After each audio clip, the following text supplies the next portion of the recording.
المعاينة المبدئية لموقع الحادث قد تبين أن الضحية قد تم إلقائها من الدور الثالث، ولم تصل النيابة لأي دليل على مرتكب الجريمة.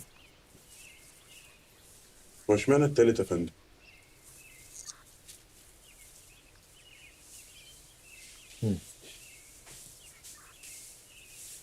معلش استاذ حضرتك ثانية. ايه الكلام ده؟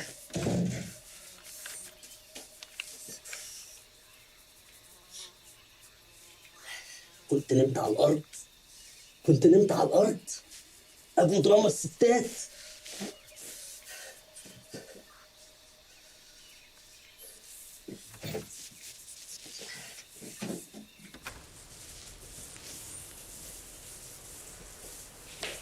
يا عربي، بتعمل ايه يا عربي؟ ايه الابتسامة اللي على وشك؟ انا لقيت الدليل. انت لقيت الدليل؟ مستحيل. فين الدليل؟ دقق. الكيس نفسه يعني الدليل؟ كيس ايه؟ جوه الكيس جوه الكيس فاضي يا ابني، مفيش حاجة. أملاية وجدت بجانب رأس المجني عليه. سقف.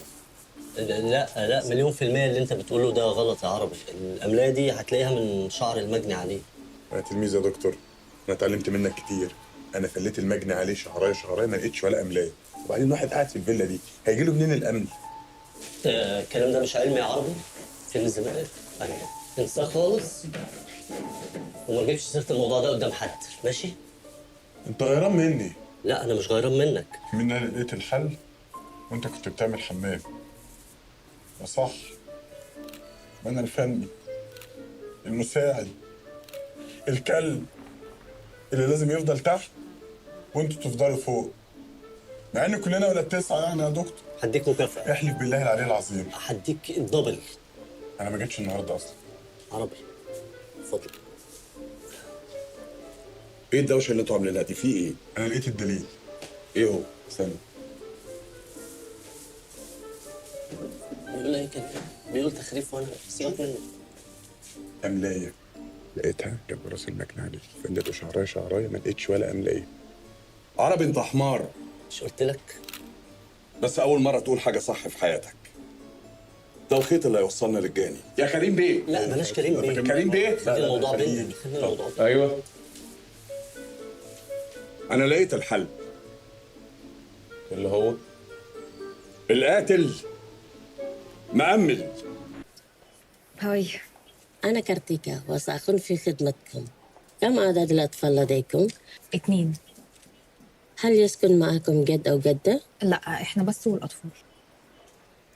مستوى النظافة الذي تفضلين من 0 ل10؟ 12 من 10. ده من امتى؟ هل تفضلين غسيل الأطباق بالإسفنجة أم غسالة الأطباق؟ لا بالاسفنجة عشان غسالة الأطباق بتعمل ريحة. ما مقدار الغيرة لديك؟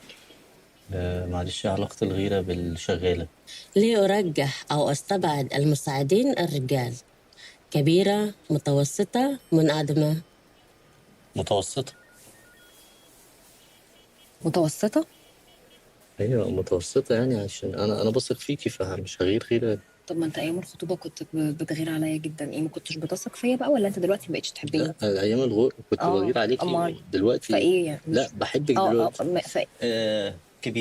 كبيرة جدا جدا جدا. وسرعي الأسئلة شوية من فضلك. أنا أضع في الجهاز صفاتكم. لا نجد من تتوافق معكم. لدينا مساعدة منزل إنجليزية عمرها 55 عاما.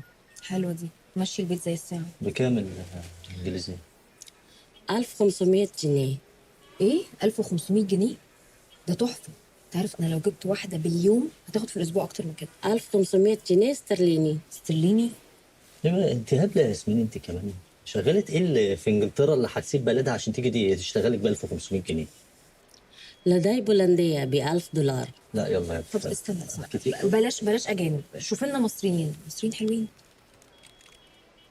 لدي هناء ممتازة في كل شيء، لكنها ليست جيدة مع أطفال. لا لازم تبقى جيده مع اطفال، احنا اصلا جايبينها عشان تشيل العيال. ماشي تشيل البيت واحنا نودي العيال الحضانه. لا انا مش هودي عيالي 6 شهور اوديهم حضانه. حمدي كل الناس بتودي عيالها الحضانه. ياسمين العيال صغيره. ماشي، ما انا مامتهم برضه فاكرين بتاخد كام؟ 6000 جنيه مصري، وعمولة الوكالة شهر.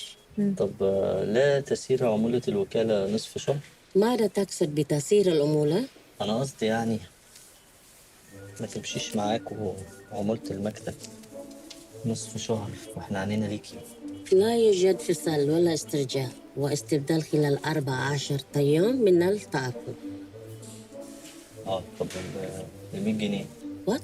وات ايه، انت هتعملي لي اسيويه دلوقتي؟ ال 100 جنيه مو عربي. عربي ايه؟ ما انت بتبرطمي بالعربي من الصبح. ال 100 جنيه خلاص يا حمدي انا خلاص يا حمدي اللي خدت ال 100 جنيه. خلاص عادي دي 100 جنيه. 100 عندي 100 جنيه، انا عايز ال 100 جنيه بتاعتي يا ياسمين.